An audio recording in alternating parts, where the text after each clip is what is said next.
is that it lies, right? So fear tells you, hey, you know, if you say that to that girl, she's gonna know she has you know, and she'll never really be attracted to you if she knows how much you attracted to her. Don't say that, no. How we get her is when she walks by, ignore her.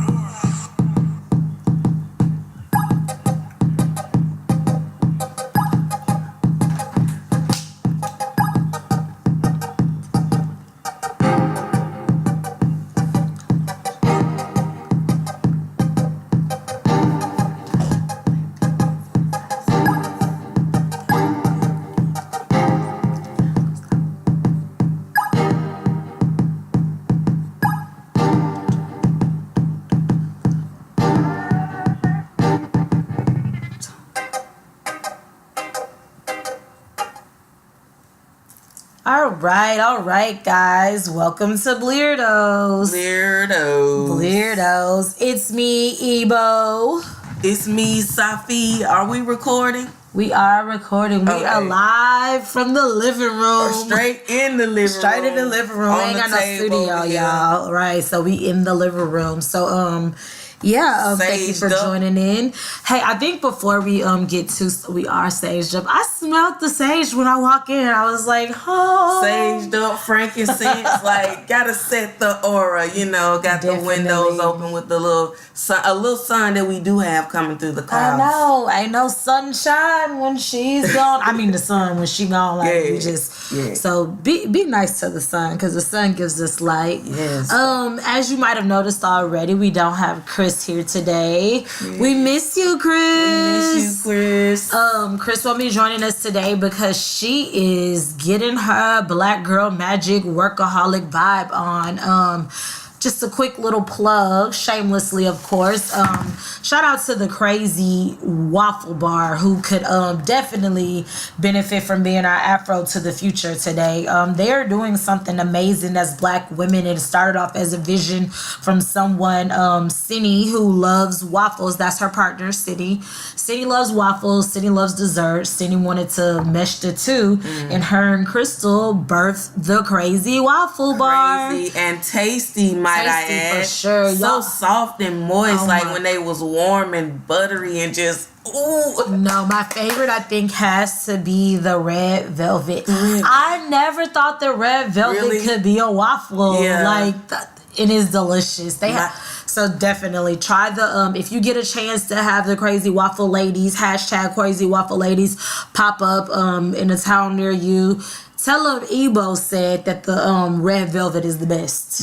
The best for me was the garlic. It was so buttery and garlicky, and the bread was just the right consistency. It still had the little sweet because it was a waffle, but the garlic and the butter, it was so. And then the pasta with that garlic was my favorite. It was good. I didn't try it. You know, I didn't try. Y'all, I'm like a almost strictly, mostly every day, most of the time vegan. Almost though, to you, just almost. Yes. So I didn't get to try the garlic butter waffle, but from all of the what is it, the hype that everybody was putting on, I heard it was delicious. So shout out to the Crazy Waffle Ladies, and those are our Afro to the Future segments right there. I appreciate what they're doing, and you know how they're really trying to make a place for black lady bosses. It's all bossed up in there. Okay,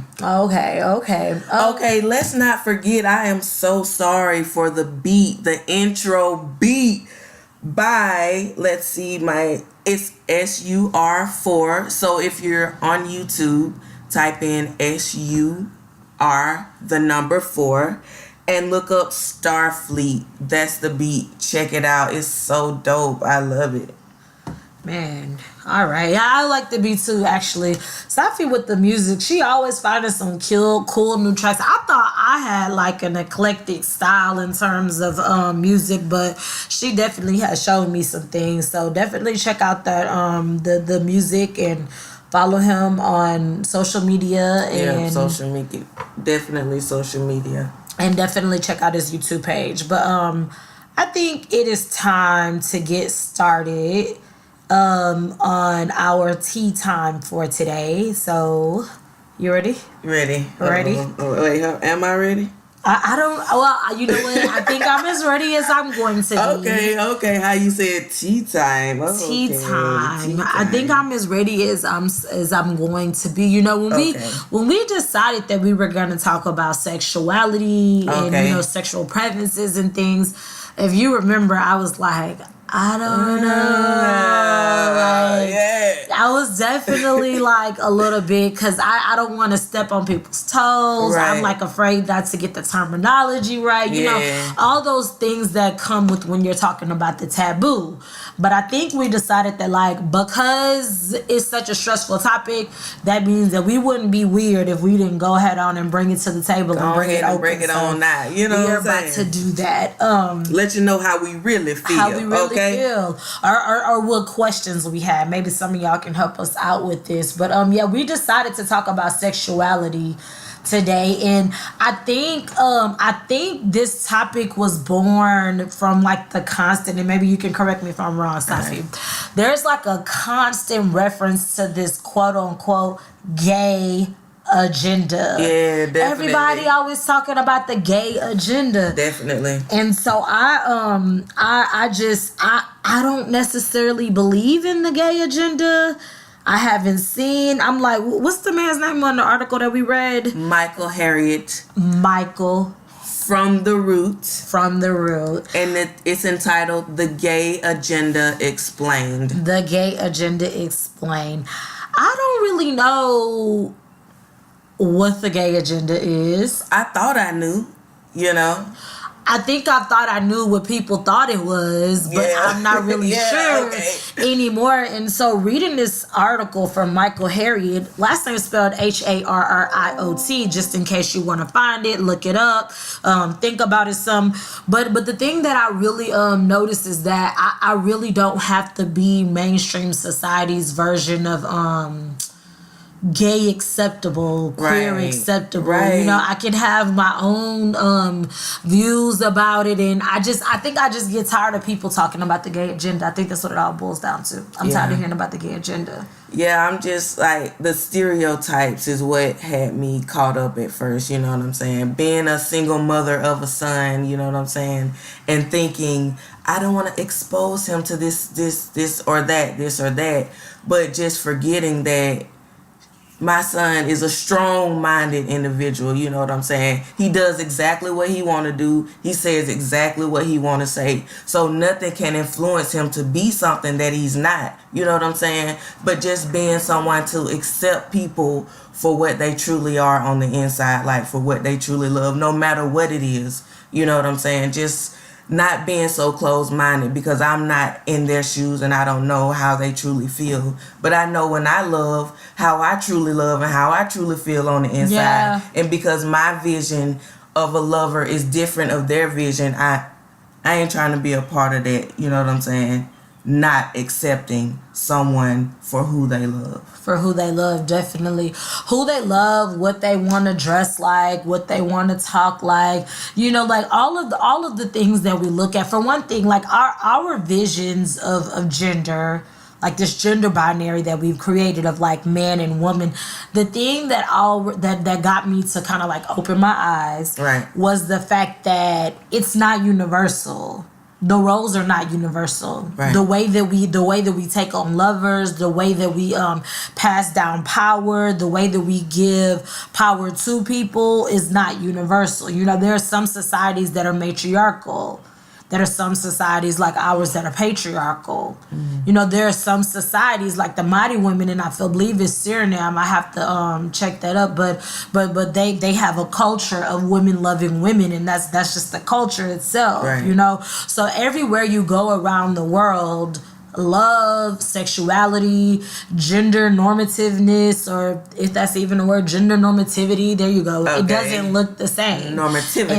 And so the more I've started to explore and like learn different things about different cultures, the more I've started to like debunk for myself this myth that like if you're a man, you have to love a woman. Mm-hmm. If you're a woman, you have to love a man. And that is the right, godly, ordained thing. Yeah. First off, my God don't even look like that God. So I can't even like, I can't even like start to Not like at believe all. that. My God don't look like nobody God. He don't look like me. Not at all. Like my God ain't the same. The way that I envision God is unique to my perspective. Yeah. And it sure ain't no white man sitting in the house like saying, come to the man, that gates. used to scare me so much thinking of Jesus coming out the clouds. Every time. I used to have nightmares about that shit. Do you know when I gave that up? What's so funny about it is that when I gave that view up, I stopped having nightmares. Yes. I used to have end of the world nightmares. For real. You did like, too? I swear to God, I would be asleep and I would like, in my sleep, the world would be coming to an end. Bridges will be falling. The clouds will be red. No. I was waiting for the stars to fall out the sky. Listen. It was crazy. So back in my hometown around Christmas time, instead of having a haunted house, this church had Judgment Journey, right? Hell. So you would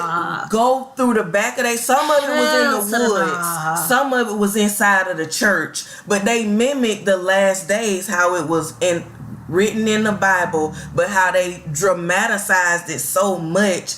That shit was scary. You was outside, they showed you people running around. Like, it was just, I can't even remember like the details of it. I just remembered it being horrible. And then at the very end, you had the opportunity to give your life to Jesus. They had like a casket. They had a casket, and you had the opportunity to give your life to Jesus. So they scaring you to make you give your life to Jesus. Dog, if I ain't heard about indoctrination before, that's indoctrination at its finest. I cannot. That shit was scary as hell. I cannot. And I mean, I think I went through that. It's like similar experiences, maybe not a haunted house, but like I would go to different retreats and stuff with the church that I went to when I was younger.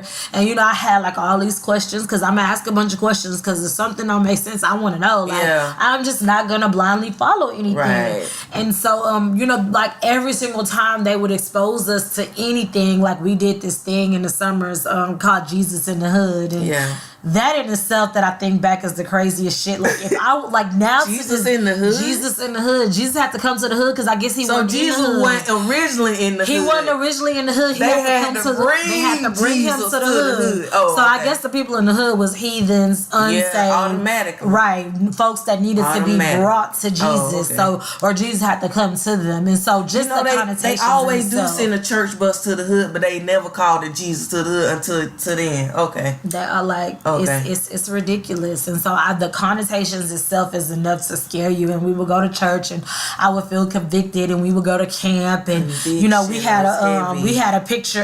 There was this one day out of every time we go to camp, it was a week long, and I think it was like Thursday was the day when we got to see Jesus die and go through the crucifixion and see the the story, the play of it or whatever, and we would get to give our life too. So man, I feel like white folks been scaring folks into Jesus since not the beginning of time, because this shit is new, but for a long time. And so one of the things that comes with that is this idea that like Jesus' way is for a man and a woman to love each other, and if you truly love him like that's what you will believe. And so it was easy to give up those beliefs when I gave up that view of God, and I feel like I've been softening my heart a lot more ever since, and like just learning to accept people like for who they are, but also embrace myself, embrace who I am, and embrace just my views of love. Like I don't think my views look like everybody else's views, like I consider myself, I don't know, I don't want to say pansexual, but I definitely consider myself I don't. Yeah, like pansexual, they just fall in love with the person. I'm more of a sapiosexual. I've learned later in my life, like when I'm reading some, or that you wrote, or I'm listening to some music or something that you're singing, or just some words that you're saying, like, and I'm into it. I'm over here melting in my chair just off of the words. I ain't even got to see you. You know what I'm saying? Those words. Like, I want these words right here. Right here. Okay. I definitely have considered myself to be a sapiosexual. Like, some of the men that I fell in love with and women that I've just really crushed on is been because of their intellect. Yeah. Like, smart, just fluent in something that I don't know. Somebody who I can sit with my fist up to my cheek and be like, I just want to eat your words forever. Like, I can just live with these words and die with these words, and I don't need any food. I can just like survive on this, like this knowledge and just this newness that you're showing me. It's a whole nother level. But it definitely keeps you from doubting yourself, having less confidence in yourself, and just embracing who you truly are. And embracing yourself, that you're normal. That like, makes it's normal to love people. Like, people don't grow the same way. People don't think the same way. Yeah. People are different. Like, no man and woman are the same. And so, and just even on a scientific level, this idea that like men or women, like, you know, in a Black nation, they like to say like, well, if you really believe in a Black nation, you will believe in a Black man and a Black woman, because a Black man and a Black woman can create a Black child, and that's the only way we can grow the nation. Indoctrination. But there's more indoctrination in a different sector. And it's abusive. It's definitely abusive of people's need to like identify with their community. You know, like people will believe that because they want to identify with something. So it's an abuse of power. But I think even more so, like, what happens to the men and the women who aren't able to conceive at all, you know, or who aren't set up that way, who can't conceive, like, what, they got the nation? Yeah. So it's just like, because they can't create, you know, they can't procreate or whatever and grow the nation. So I in terms of sexuality, I'm not gonna buy into the normative views. But really though, what is it our business if we're trying to build a nation? What is it our business what they do behind closed doors? Like, what you do behind closed doors, is what keeps you sane while you out there boots on the ground. You know what I'm saying? So we shouldn't even be worried about that part. Like, we gotta stop excluding people for whatever reason. You know what I'm saying? Like, if we're trying to build a nation, how can we exclude? I don't know. People can't be comfortable with people won't be comfortable with who they are. So if they are there in the nation and they're suppressing their true selves because they don't want to be put out because they're different from what you're saying is the norm. Like, why we gotta tell you what the norm is? You know what I'm saying? You are your norm. You create your norm. This is our agenda. This is what we're trying to do. Fuck the norm. You know what I'm saying? You be you, I'ma be me, and we gonna come together. Definitely. Because people being them creatively without being restricted to what they can and cannot do is a better way of creating. Like, you know, you have more creativity, right? You know what I'm saying? People themselves. But I don't know. I would even just not challenge that point, but extend it to say, even what you do out in public is your business as well. Like, as long, like, it doesn't hurt me to see 2 women, 2 men, you know, someone who's trans, like, or whatever the plethora of, like, you know, combinations we can look at. Kiss each other, love each other, hug each other, and like, being affectionate to each other, because I promise to you, at the end of your days, the thing that we all will want most is more time with the people we love, and also somebody that can testify to our existence, somebody who truly loved us, somebody who was truly there for. So just the fact that, like, anatomy somehow drives the conversation towards, like, who's in and who's out, I debunk that with the biggest fuck no. That's the best way I can, like, I debunk that with a fuck no, because no, like, that's not how it works. Like, everybody is uniquely them, and we gotta stop putting people into categories, you know. And I was listening to RuPaul this morning on the way here, and it was interesting. It was totally by accident. When I get in the car, I listen to NPR, so he just happened to be on talking about, or she, I don't know what pronoun RuPaul uses. That's something I need to figure out. But RuPaul just so, for right now, we'll just say RuPaul. RuPaul just so happens to what was said was that we're all God in drag. Okay. That's the quote. We are all God in drag. And I thought about it and I was like, yeah, we are. Like, when you told me, I was we are not physical beings. We're spiritual beings and like a physical, like manifesting our physical selves. And so because of that, like whatever our spirit calls us to be, like that's what we need to be. And that's people always think of drag because what they show it as, drag queen, a male dressed in, you know, heavy makeup, pretty bright dresses and just pretty bright colors. So that's what we think of as drag. But if you think of what people say God is omnipotent, God is everywhere, God is everyone. So God, if God is everyone, I am God.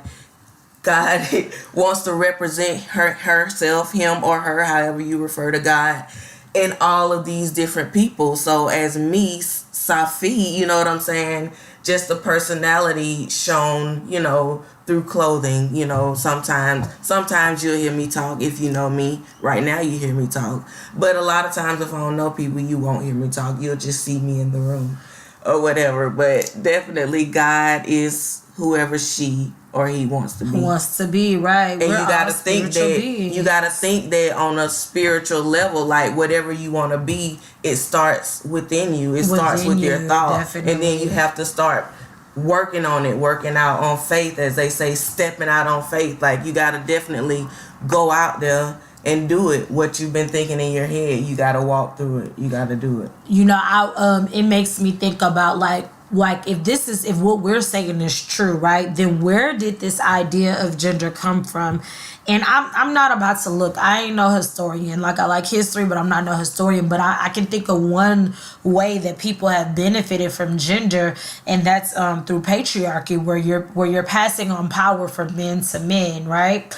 And so I was thinking about this show that I watched called Reign, and in Reign, it's centered around Mary, Queen of Scots, and her life. And watching that movie, I really realized like the profit that comes from like having women as pawns, you know, having women be baby makers, having women be like the source of like, you know, making sure that the reign or the throne is continued or whatever. So the vagina becomes this like really, really, really significant form of payment that keeps power in place and keeps wealth going. No. Oh, definitely. The vagina is the payment because think about it. A woman, like in this era that I'm talking about, and even to this day in some senses, like the women, her responsibility, when she went to her husband, she came with a dowry, right? So that increased his wealth. Mm-hmm. So his family, in order, like her family, in order to get rid of her, to get her married, to make sure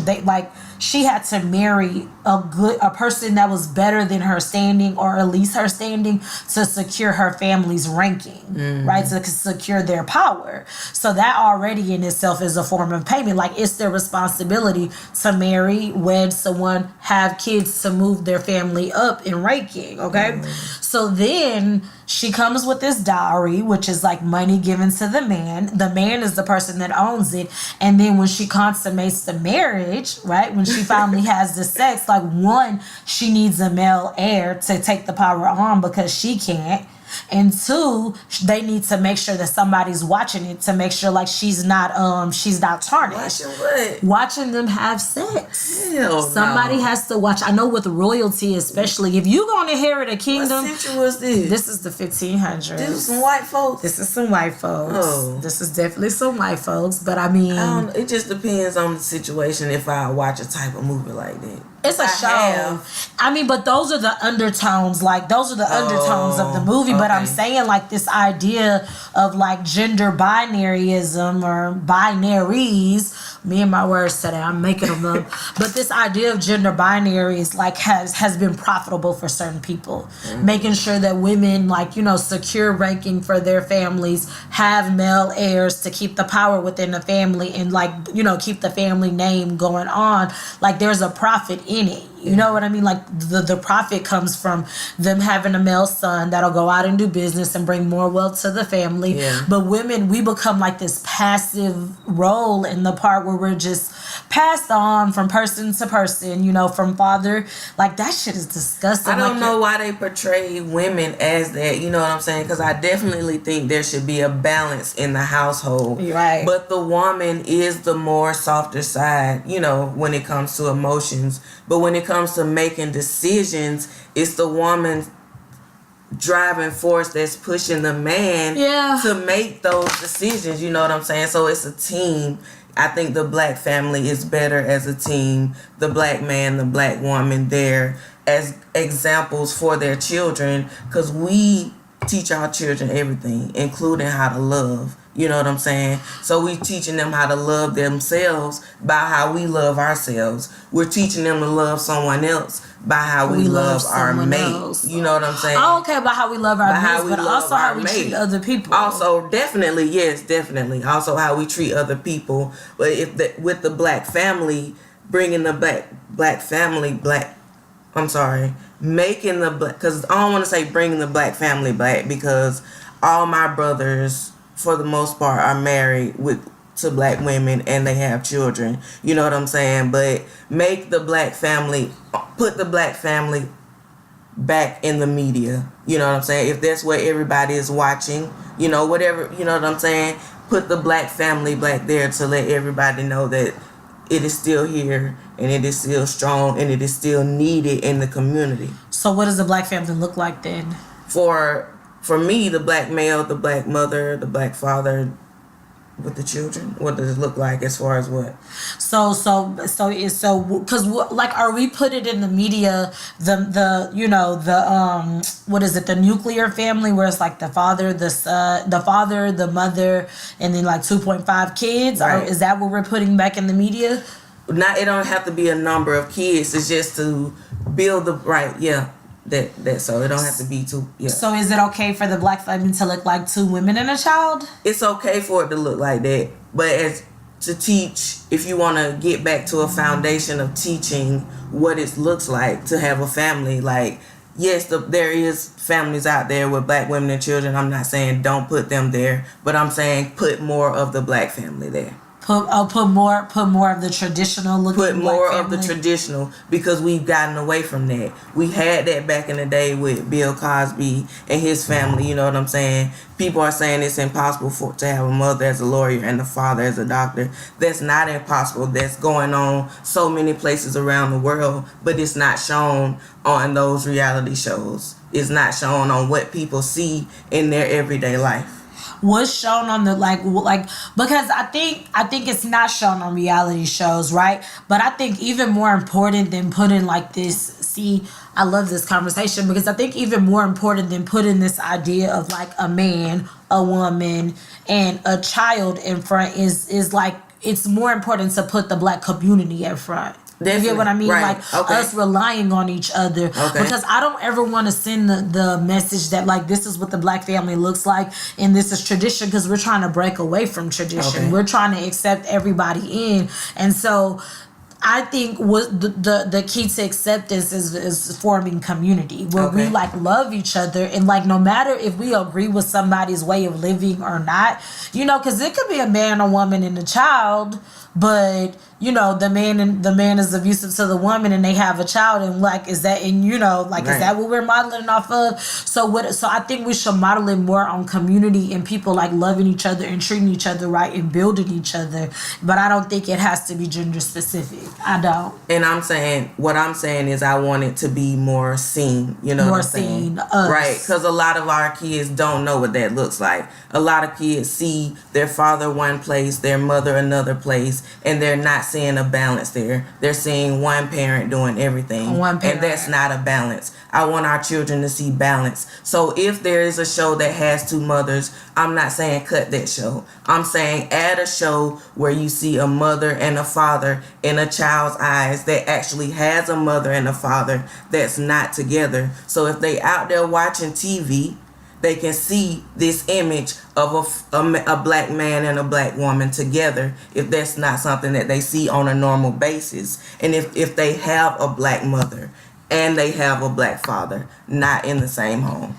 What about, but this is just a stab because I've literally never thought about this before. Okay. But what about for like people who consider themselves asexual, right? Okay. And they just so happen to have a child, like whether it be a mother or a father.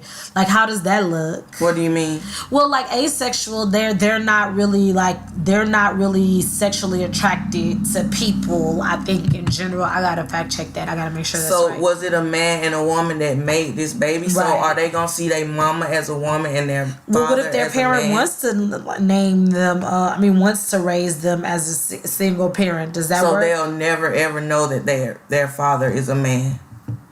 Well, I'm not thinking in terms of do they know that their father is a man or a woman. I'm thinking in terms of like, is there a situation where a parent can choose to raise their child by themselves and it still be balanced? That's what I'm really thinking about. Not like, is it a man or a woman? Like, can we see that as balanced?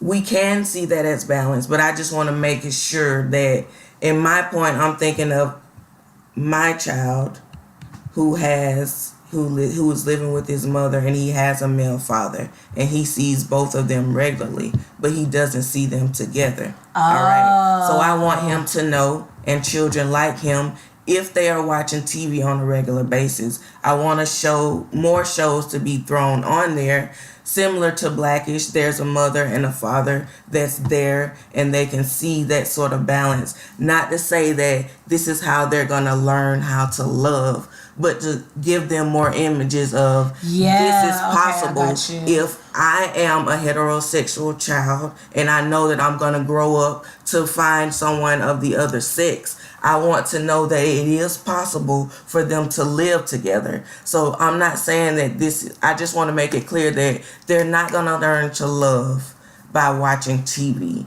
But if they don't have the opportunity to see it growing up in their household, they can know that it is possible and that it is something that they themselves can thrive from. So all of these other shows are good, but this particular show, I want to see more of them. I get what you mean. So it's kind of like what we've talked about in the past of like debunking the myth of the baby mama. Right.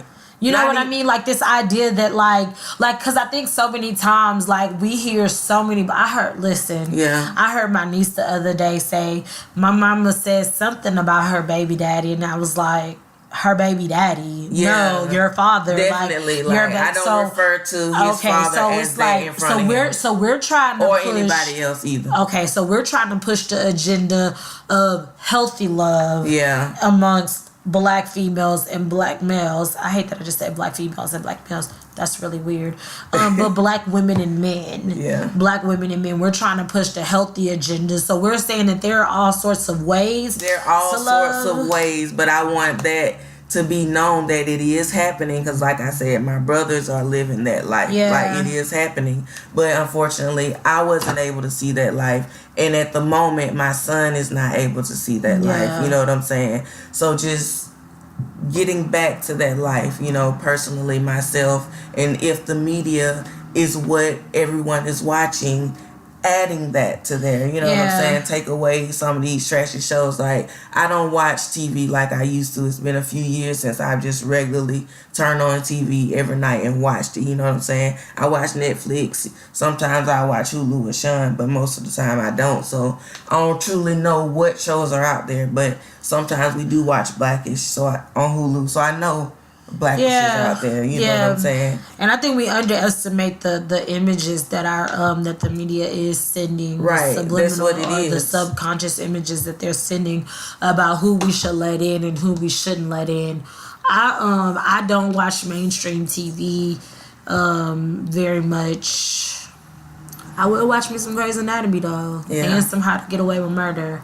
I ain't watched that in so long. Like I watched it when I watched it. I usually will binge watch like a season or two. I watched the first 2 seasons. Yeah, I would definitely binge watch a season or two. But I think about, that's interesting that I brought up Shonda Rhimes, because she's somebody who's definitely swirling the pot, making it a little bit more mixed than ever, but not just like black and white and like other, Latino, Asians mixing, not just that. I think it's more also just, you know, people's love interests and choices. She does a really good job of portraying the spectrum of possibilities, and I don't mind it at all. But you know, for me, it's so different because growing up, like, my mama wouldn't even let us watch Boomerang. We couldn't watch Def Comedy Jam. So even now as an adult, if a sex scene comes on, I cringe. You know what I'm saying? And as far as porn, I cringe with porn just seeing other people. You know what I'm saying? So for me, it was how I grew up as a child. I wasn't exposed to it. So, but even as a child, you know what I'm saying, other lifestyles weren't portrayed on TV as much as they are now. So growing up, my uncle is gay, and I didn't find out that he was gay until I was 16. What? So it was just exposure. I wasn't exposed. What was your reaction? I don't even remember. I think we laughed, you know what I'm saying, because we just saw the pictures of the men. Because my cousins and I went on a trip to Six Flags, and he lived in Atlanta, so we stayed with him. He dropped us off. He came and picked us up. But when he dropped us off, he left, and we was in his room, and we saw these pictures of men. And I think my older cousin already knew, but I didn't know. So she told us, and we laughed, but we never knew, like, you know what I'm saying? Growing up, my mother and I and my brother, we would always travel to Atlanta on the weekends and hang out with his friends. And I was under 16 then, so I didn't know they was gay. I just knew they had big personalities, you know what I'm saying? But it was cool. It was cool. Growing up, and then just realizing though that the media now is so different. So for me, when I see it on the media, I'm like, whoa, because I'm not used to seeing it. I'm not used to it being there, but just being more comfortable with who I am and knowing why is it okay for me to be comfortable with who I am and not allow someone else, even if they not comfortable. What they're comfortable with is totally different from me. It's out of my norm, but it's not out of the norm, because the norm for everyone is not the norm for the next person. You know what I'm saying? So if you want to be a weirdo, black and weird, a bleardo, you know what I'm saying, and love someone that doesn't look like you, or that has the same things as you, who am I to say, you know what I'm saying, you trash, you know, whatever, nasty. I don't know. I never experienced it. You know what I'm saying? So who am I to judge how it should feel, how it should be, how they should be? You know what I'm saying? Yeah, especially judge a person in like their most intimate moments, where like they're finally in a situation where they feel like everything is right. Like I've been in relationships where it's been like super duper awkward, and it's just not not well matched, and it's cringeworthy. But you find that one person that you feel like you could be yourself with.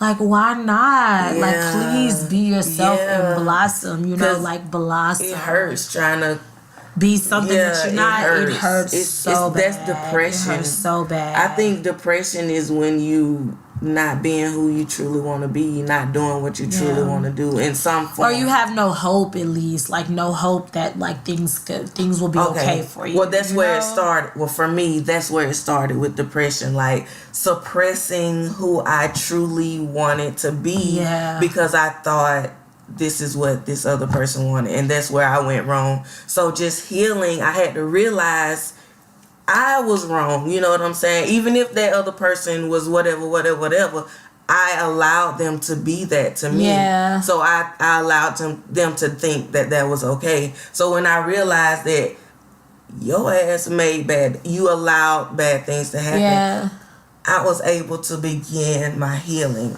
and just blossom and just, blossom into Safi, being able to speak right now about things that I was once uncomfortable about. Ain't that crazy? Yeah. I remember, like, I remember just a few years ago not even being able to stand up in front of a room and talk because once again, you know, trying to be normal, you know, trying to be just nice enough, play the game, you know, do this, do that, live in a world where, like, you know, I was abnormal and trying to fight my way through, and I'm using air quotes on that because, like, what the fuck, you know, and it's just now coming to a point where I feel confident in my truth, you know what I mean? And that's all the different spectrums, and I don't know, like, I don't think I would give it back. I don't give it back. I'm still exploring, I'm still finding myself, but I don't think I would give any of the healing and the growth that I've experienced back, you know, like just learning how to be who I am and like not give fucks about what other people think or whatever, and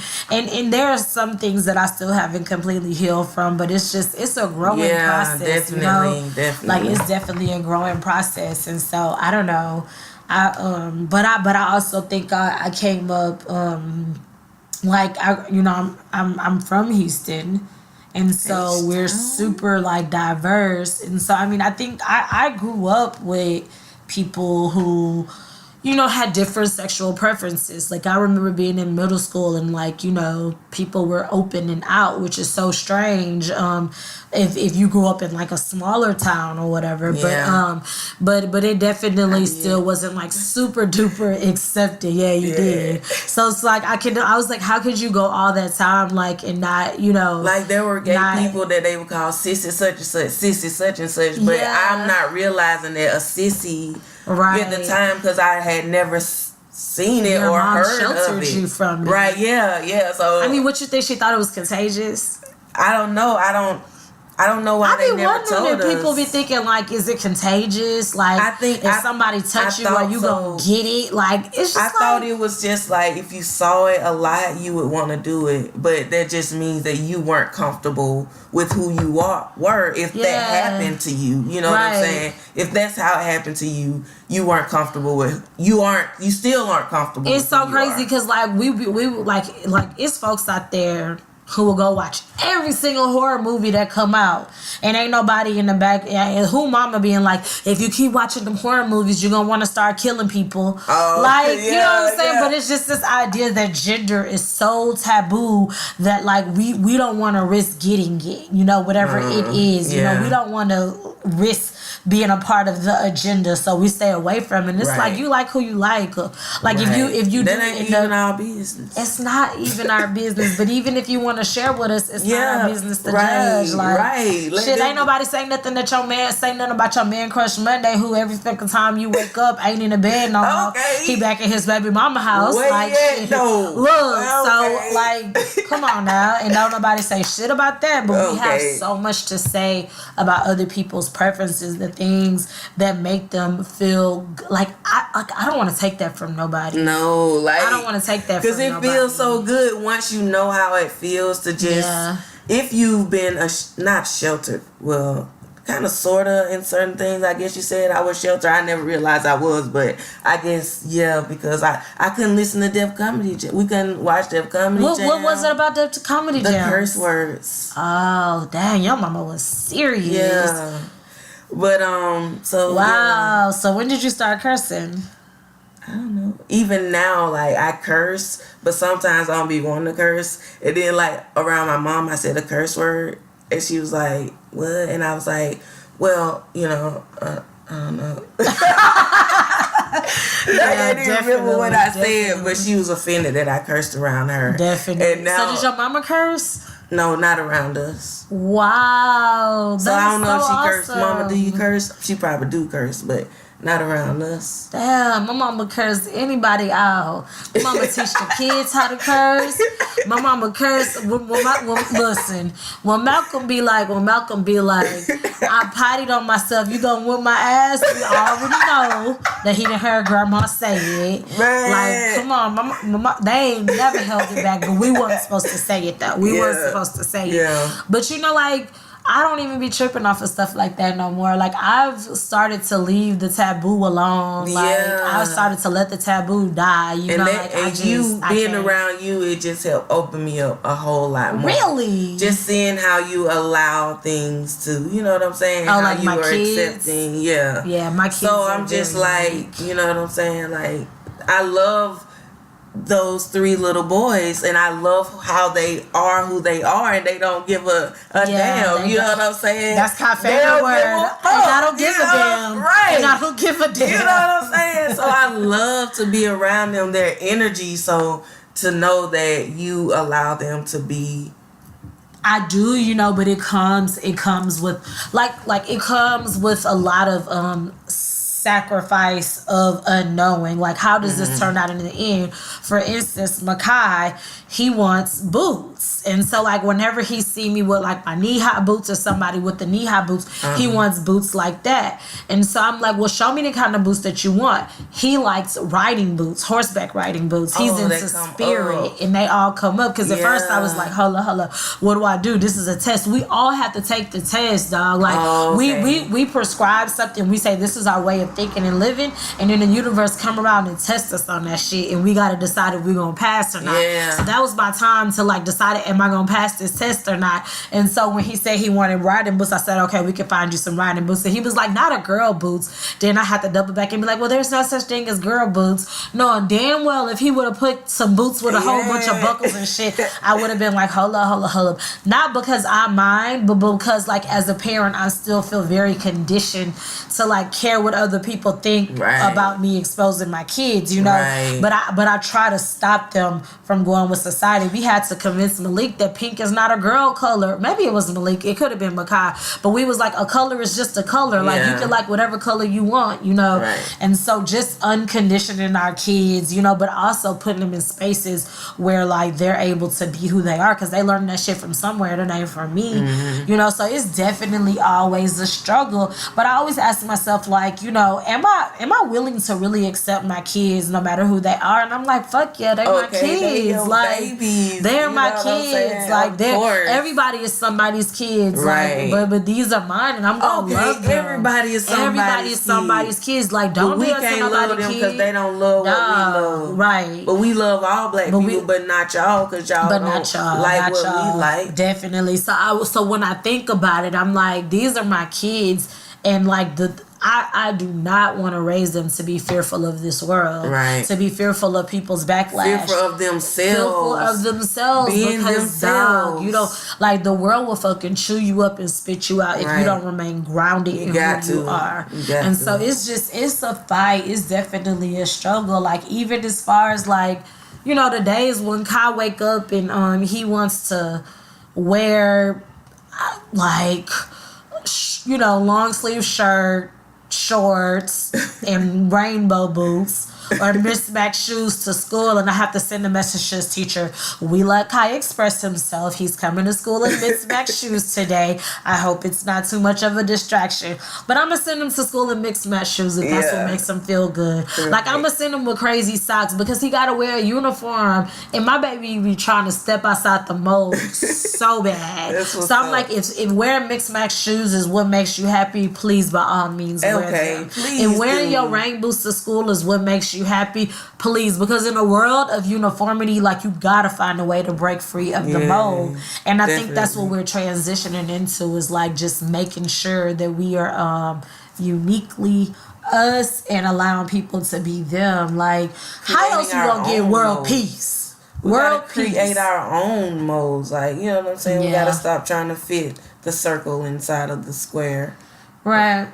Or the square inside create our of the own circle. worlds as well, because I feel like that's where real peace comes from, when you're good inside your world. You know, you realize that you create your reality, you manifest what you want, but then yet still, we still got kids out there, you know, committing suicide because they different. And that shit is just sad. We got to stop teaching these kids to hate who they are, like, honestly, in the name of somebody named but Jesus. But Jesus Christoph, or whatever the man name is. I don't even know. I don't even know nothing about that man, but I'm not going to say that. I do know something about him. But I know that the whole time that I was following that faith, I felt very much suppressed. I felt like it was my duty to like fix people. a duty. I felt like a duty. I felt a duty to go to church every Sunday. But what about to fix people? I felt a duty to share with someone about Jesus. Like, you know what I'm saying? You're supposed to share with somebody about Jesus, what he did for you. You know what I'm saying? Your blessings. But what he really did for you, though? I think it was just the peace that was created in the process, not necessarily Jesus. But if you ever found, like, I found one spiritual church and it was amongst white people, but I felt so free to express myself there. But that was like my last rope, my last end of the rope with the Christianity thing, when someone was doing a tapestry of what Jesus looked like, and when they turned the tapestry around, Jesus didn't even look nothing like me.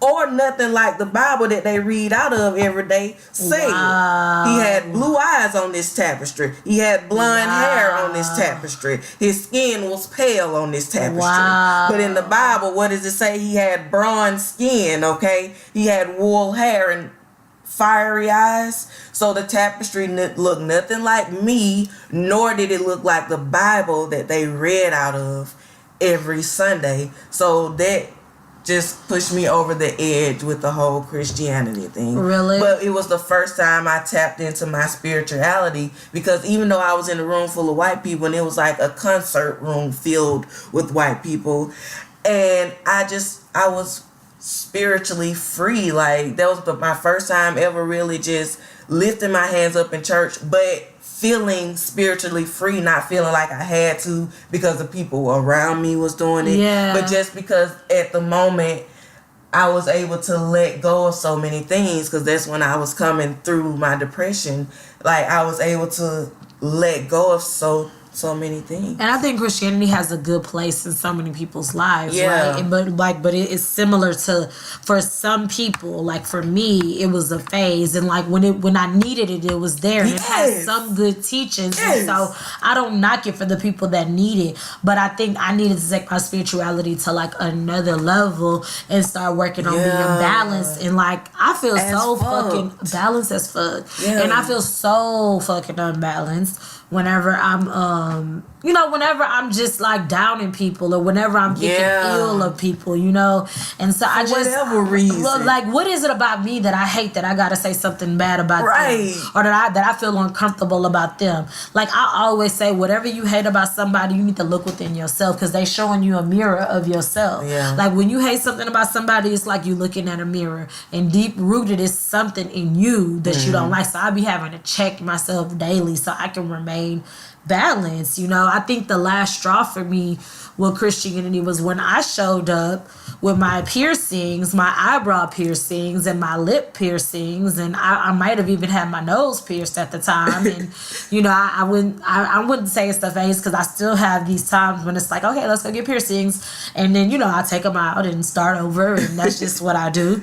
And I showed up to help out. I really wanted to give back to my church, and I was, on the brinks of like a existential crisis, and they didn't really want me there, not looking like that. Yeah. Like, they, in so many words, had a lot to say about the fact that I changed so much, And it bothered me. Like, it really bothered me, because I realized that, like, I couldn't come as I was, I could come as their version of me. Right. I can come as what make them feel safe or whatever, but something about my piercings made them feel unsafe. When my first piercing was at that same church in a restroom on a Bible study night. What?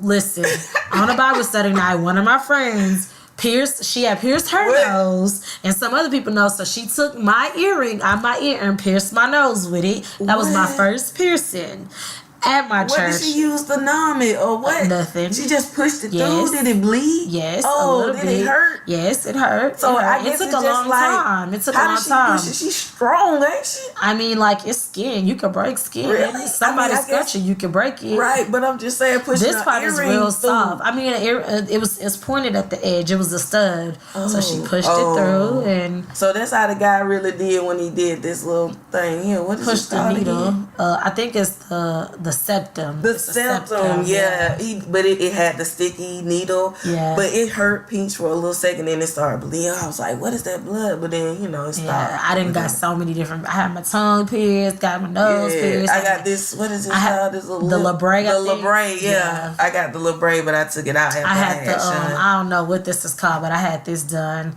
I think I had this done. I can't quite remember. I got my navel pierced. I never got my belly button pierced. Yeah. Never got my belly button pierced. Daytona Spring Break 03. Oh, that's telling my age. But it don't matter. I'm proud of 33 Dub Deuce. But that ain't Dub Deuce. That's 33rd. But Trey. Yeah. Trey. But Daytona Spring Break, I had my belly out. And I got me a little belly button piercing. Yeah, I had fun. It was so much fun, just being free and wild. Not so wild because I wasn't there on the brink of being wild just yet. Really? But yeah, it was fun. You consider yourself wild? Not wild, but just I was experimenting. Yeah, definitely. Yeah. I know, because it's so funny. I left that situation at the church, realizing that I didn't want to be nowhere where I couldn't be me. Yeah, I was already, I was dating this dude at the time, and his parents were super duper Christian and religious, and he was not. And so I remember going back home with him and going to church with him and his family, and him making fun of it, and me thinking it was funny, but too afraid to laugh in the church of God, and just trying to convince him that God wouldn't like it, but at the same time being oh, I don't know, I don't know about this, but being afraid to say it. It took me for the longest to come out in that sense. We all got to come out of the closet in some type of way. And it took me for a long time to come out religiously. Oh, okay. Yeah, religiously. That you were done with that. Well, that I wasn't Christian. Oh, that I wasn't Christian. Okay. And because after Christianity, I tried on Islam for a long time, and that costume didn't fit very well for me. Really? And I loved it. I feel like it's if I had to align myself with the religion, it's very close to what I believe in. But also I think I say that just because I liked it so much, and I also really liked Buddhism. I like a lot, Hinduism. I like a lot of the religions. I think they have some good things about them, but the things that I like the most, which are present in all the religions, is this idea that what goes around comes around, what goes up must come down, you reap what you sow. All these ideas of balance, basically. Yeah. And I'm can I be really balanced if I'm judging other people because of their sexuality? Can I be? That's hateful. That's hateful. What? That's hateful. That's not our norm. That's hateful. So I think I definitely think that it's something that I'm coming into or whatever. But just to kind of bring it back full circle, I don't believe in the gay agenda. Okay. I do think that that it's becoming more mainstream, and I'm okay with that in a sense of hey, y'all have been under the radar for a long time. People have not been allowed to express themselves. So, if you want to put a rainbow flag in an Old Navy commercial, do it. Okay.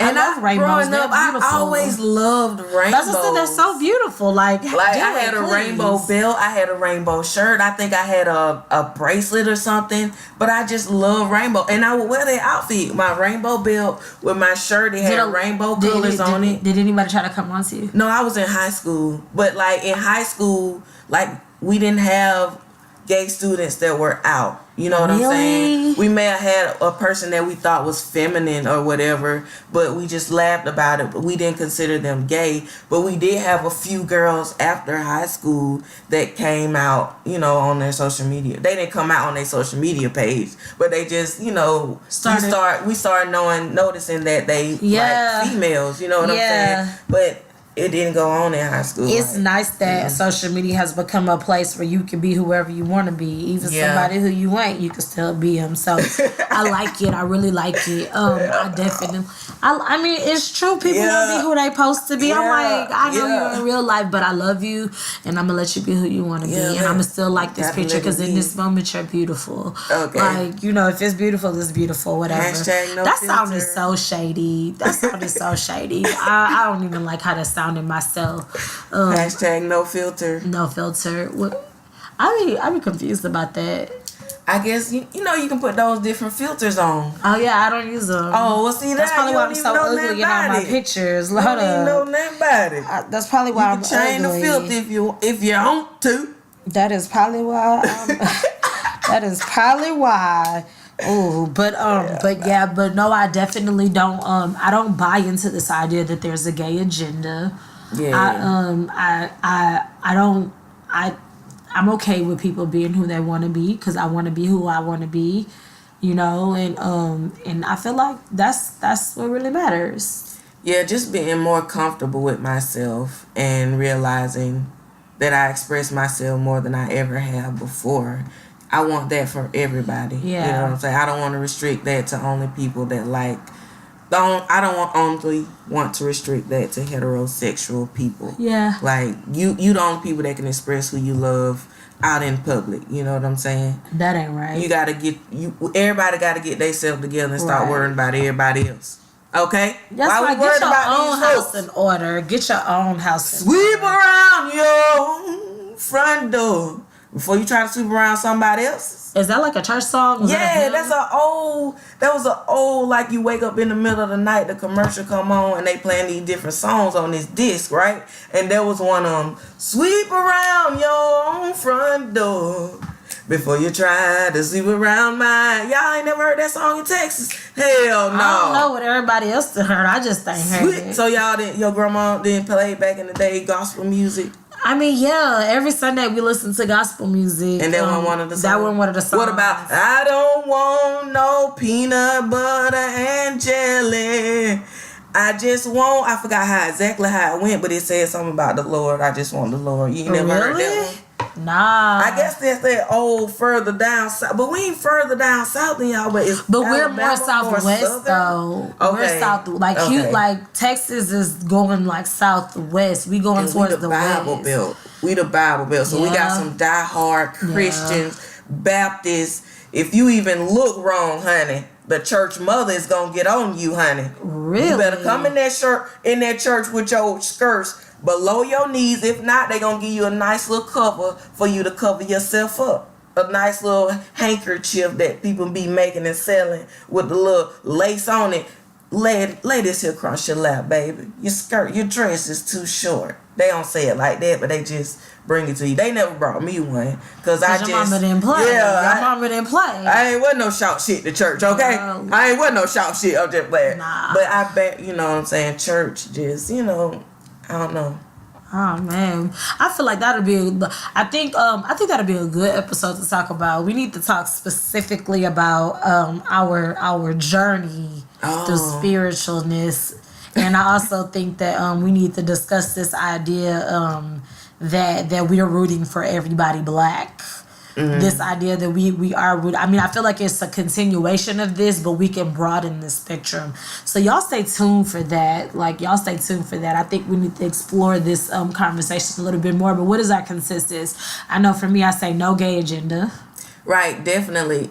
Just we are black and weird. We're trying to redefine what it means to be black. So we don't want to sit up here and say in order to continue the black race, it got to be a black man and a black woman having a child. We want to accept black people. We want to literally be rooting for all black people. So whatever you love, whoever you are, be who you are. It ain't my business on who your mate is. You know what I'm saying? So we want. But it is my business to make sure that you happy. Right, to be happy. We want you to be happy being black. You know what I'm saying? Yeah. And not shy away from black people because there has been this gay agenda that has been pushed by a lot of pro-black people that are pro-black only if you heterosexual. So we want to redefine it. Like we are definitely pro-black, but we pro-black all blacks. We don't give a fuck if you. We don't give a fuck about none of that. If you black, we rooting for you. We rooting for everybody black. You black man, you black woman, we rooting for you. Right. What Monique said, we love us all, but we literally love us all. We literally love us all. And yeah, you know what? Let's. I think that's a good place for us to close the episode for today, because I want to talk about that a little bit further. So let's put that on the agenda, the real agenda, the Black Weird agenda, to talk about that. Like, who are we really rooting for? But until then, what is your opinion? Is there a gay agenda? Is there not a gay agenda? Yeah, tell us about the gay agenda that you know of. We don't deal with negativity though. If you got some negativity, don't bring it on our page. You will be blocked. You will be blocked. But check us out on all social media at Bleirdos. BLEIRDOS. And stay weird, friends. And Chris, wherever you are out there in crazy waffle lady land, honey, we love you and we hope y'all making some good waffles out there, you and Cindy. Let's get this shmoney, honey. Shmoney. Stay weird. Bleirdos. Peace.